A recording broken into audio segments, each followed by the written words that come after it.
धन्यवाद मैडम, आपका समय देने के लिए। इस constitution schedule tribe border amendment bill के सपोर्ट में खड़ा हूं और मेरी कुछ बातें रह जाएंगी, आपकी अनुमति से मैं उसको रिकॉर्ड में देना चाहूँगा मैडम।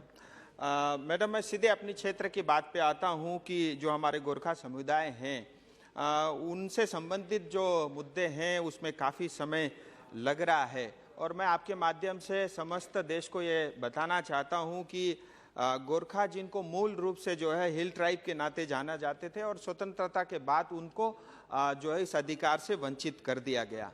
साथ ही मैं ऑन रिकॉर्ड ये भी कहना चाहता हूं कि जो दार्जिलिंग का मूल जिला जिसमें दार्जिलिंग, तराई, डुवर्स शामिल है, 1947 तक ये पार्शियली एक्सक्लूडेड एरिया के रूप में जाना जाता था और ये पार्शियली एक्सक्लूडेड एरिया सिर्फ जो है जहाँ पे जनजाति रहते थे उनको माना जाता था। और इतिहास के अंदर में हमें ये भी देखने को मिलता है कि दार्जिलिंग की अलग ही एडमिनिस्ट्रेटिव व्यवस्था रहती थी। 1861 से पहले नॉन रेगुलेटेड एरिया थी, फिर रेगुलेटेड एरिया बना, फिर नॉन रेगुलेटेड एरिया बना, फिर शेड्यूल्ड डिस्ट्रिक्ट बना, फिर 1919 से लेकर के 1935 तक बैकवर्ड ट्रैक बना, फिर 1935 से 47 तक पार्शियली एक्सक्लूडेड एरिया बना, फिर जो है 1954 के अंदर में एब्जॉर्ब एरिया एक्ट के अंतर्गत ये बंगाल का हिस्सा बना।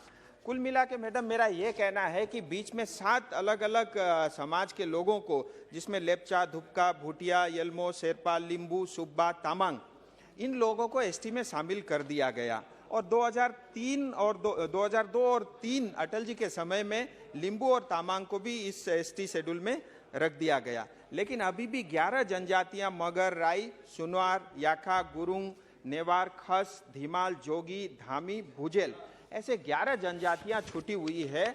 और मेरा ये भी कहना है मैडम, हमको एक चीज ये भी समझना पड़ेगा, दार्जिलिंग कालिम्पोंग का एरिया है, ये बॉर्डर से लगता हुआ एरिया है। हिंदुस्तान में 1.5 करोड़ गोरखा बोलने वाले, नेपाली बोलने वाले गोरखा समुदाय के लोग भी रहते हैं और नेपाल में 3 करोड़ लोग हैं। होता क्या है, ओपन बॉर्डर होने के कारण ये 1.5 करोड़ गोरखाओं को बार बार नेपाली या विदेशी कहा जाता है। सो इससे जो है उनको, ये गोरखा समुदाय को बहुत आहत होती है।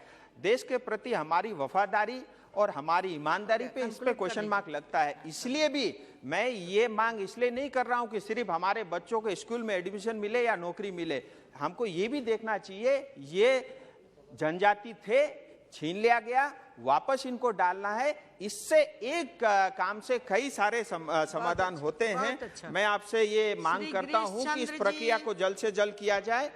अंत में नेपाली में एक ही लाइन कहूंगा, हमेर को जुन गोरखा समाज जाति छ त्यसको योगदानलाई हेरेर हजुरको माध्यमबाट म ये निवेदन गर्न चाहन्छु मन्त्रीजीसँग, चाँडोभन्दा चाँडो एसटी स्टेटस रहेका 11 जनजातिलाई दिनुहोस्। यति भन्दै मेरो वक्तव्य समाप्त गर्न चाहन्छु। जय हिन्द, जय गोरखा।